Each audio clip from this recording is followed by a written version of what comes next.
I will. Nice little crotch shot right there. Yeah, it's recording. Oh, it is? Yep. Great.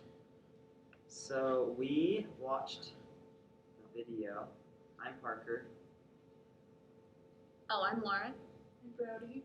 And Emily's in our group too, but she's not here. But she made some good points, and we'll talk about those as well.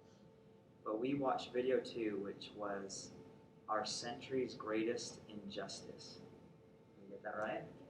Okay. So some of the points that were made, the video talks a lot about different stories about women and how they were empowered through education.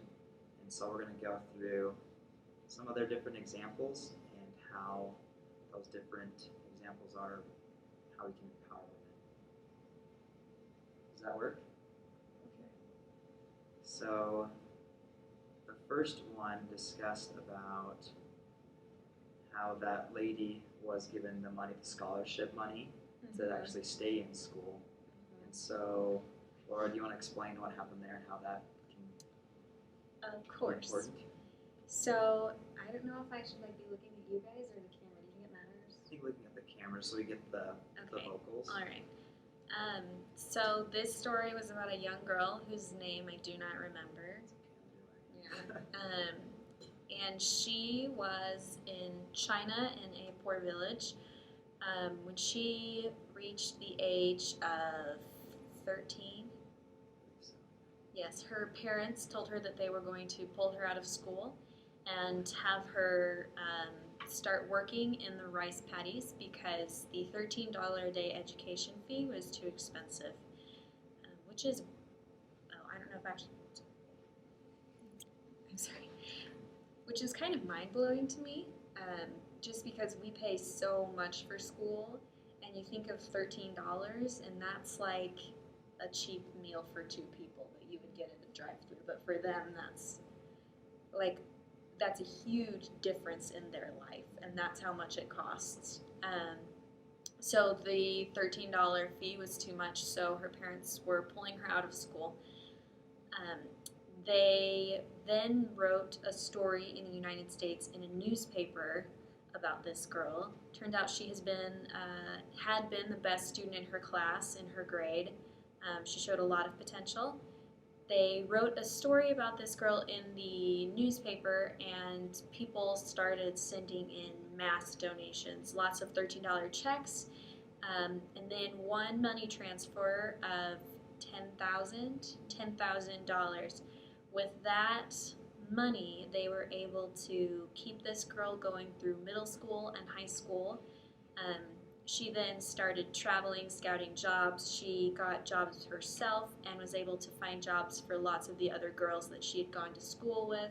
A lot of them were able to stay in school. And what I like about that is how simple it was. Like how simple it was to help those girls. Something as simple as writing a story, and then people just naturally pitching in. It doesn't have to be really complicated, you know. It doesn't have to be super complicated and lots of different steps. Sometimes people, hopefully, will just kind of realize what is the right thing to do, and a lot of times will step in themselves. But it needs that first push, which in this case was writing the story. Any thoughts, kids?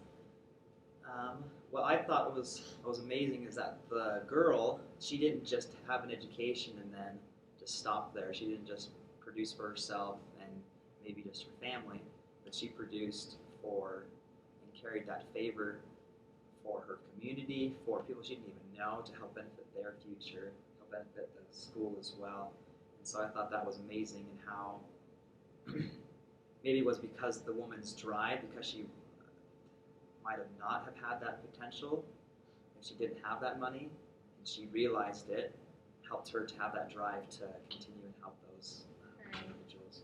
Kind of like taking advantage of an opportunity that she'd been given. Yeah, exactly.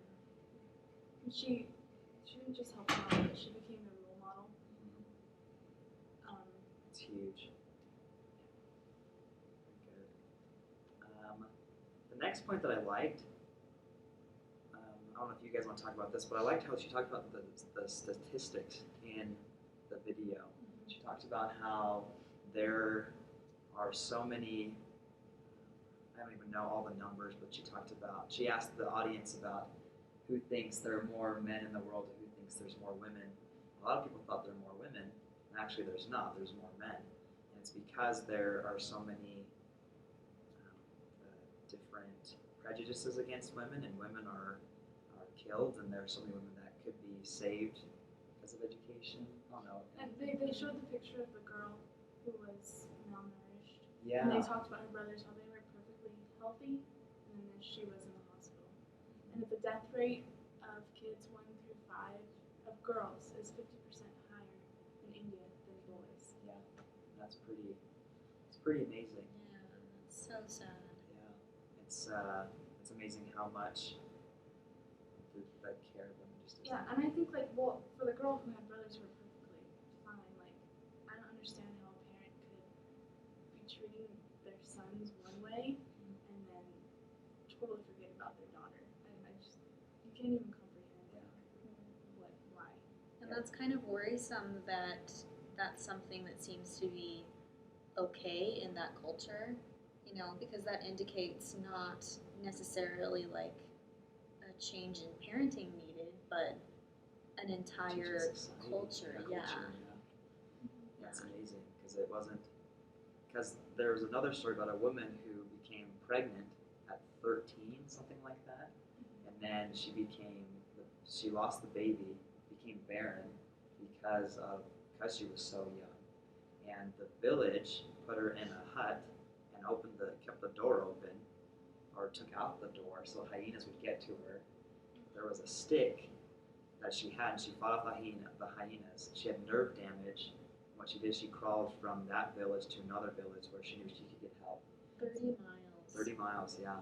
It's amazing how just 30 miles, there's a difference of where you can get help and from where you're going to be plagued because you can't have children. And that's amazing how that short distance creates help or not help. And it's interesting how those experiences, like the kind of the horrifying things that we hear about, though, do end up changing so many people's lives in the sense that they motivate these women who then go on to do incredible things that I think without those experiences they would not have done.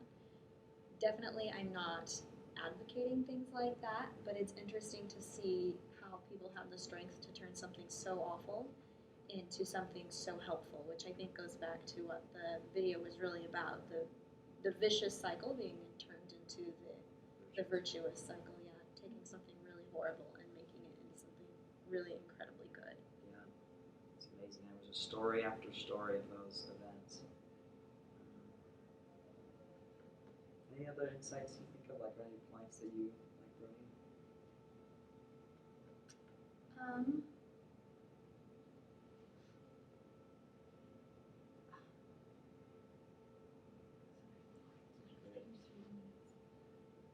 Well, they were talking about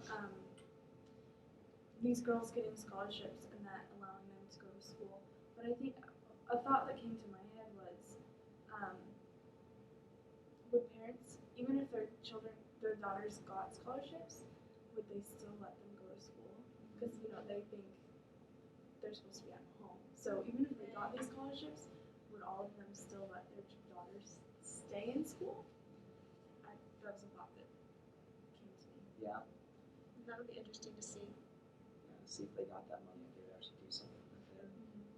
That was interesting. There was a point that the lady made was that the reason why some are impoverished is because they're already poor and they don't receive that much money, but then when they do receive it, they don't spend it wisely. And so either there needs to be an education system to the parents of how to do that or something.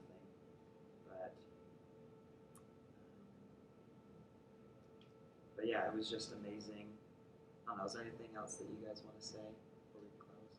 Well, just the thing about having the money but not spending it wisely, that seems to be kind of a human trait to me almost. Like you see that in every culture and our culture, and I think that it might be beneficial to teach people how to use all of their resources wisely.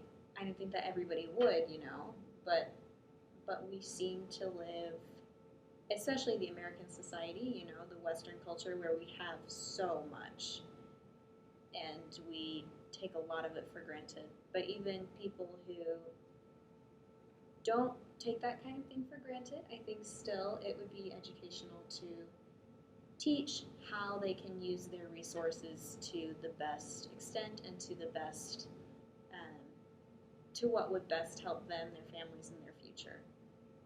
Because that seems to be something that everybody struggles with. Yeah, for sure. Especially, not especially, but even in the church, we see that how there are lots of individuals who are in debt and things like that because they have the education of how to spend, just don't heed it. But it's amazing how there's still that progression of we will still continue to help you, but we'll continue to help yourself, help you learn that stuff. So I like that kind of celestial perspective.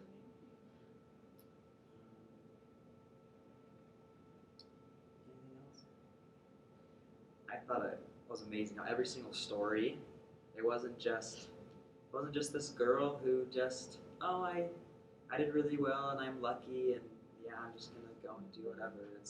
She helped educate every single one of them, helped educate every other girl, and I'm sure those girls that were educated by that woman who was saved in a certain situation helped others as well. And I would like to see the comparison. A comparison of saving a boy and a woman. Like if a boy was in a bad situation, what he would do with it. But it seems to be that women are the ones who are more in that situation, so there is more of that drive. So it's just interesting. But those are our insights for the movie, and we hope you enjoyed them. Bye! Bye. Oh, there's my shirt. All right.